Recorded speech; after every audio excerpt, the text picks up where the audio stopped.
Ng gulay. Ay, awag Gusto manok. Ako po niya gusto sa tama ang gustong ulam niya. Gusto ata lechon. Sabi sa kanya po yan, wala, hindi mo kakako, di ba ako babayan, ang pang binulam mo, sa ako, may, ako kakagbayan, bibili ka sa ng masarap ng ulam. Kasi Dadalasan namin ang pagpunta para kumain. Pero Hindi mo sa ulam, magtatanong ko, di ba nakain ng ano yan? pagtutulong niyo dyan. Di ba sabi ni Kuya Bal, habang buhay daw?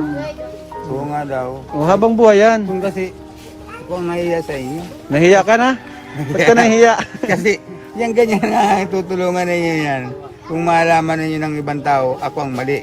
Kasi yan naman. Anong sinasabi? Mali ka daw? Ikaw daw mali? Oo.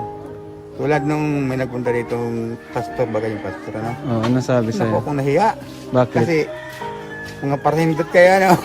Hindi kasi maintindihan naman nila yon kasi alam naman kilala man si Lola, iba man bagang pag-iisip ni Lola. Maintindihan naman ng mga viewers yun. Di naman nasa tamang katinuan si Lola Damiana eh.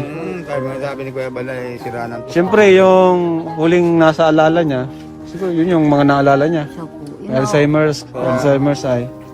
Kaya mabuti nga itong asawa ko at maski pagsabihan na matakaw magnanakaw.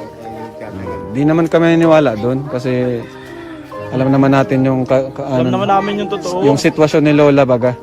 kaya kung minsan pag hindi po yung Basta nakain. pagtiisan mo lang.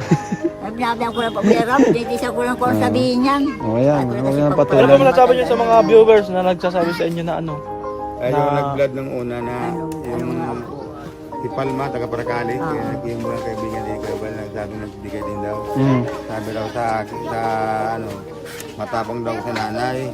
Eh kasi naman hindi nila naintindihan, hindi ko naman sana pinagkukuhan kasi yung magulang ko, ayaw ko man yung naggagawa dito ay paghihiyain nila sa ano, pinagtatapon na yung mga ginagawa. Kaya panood yata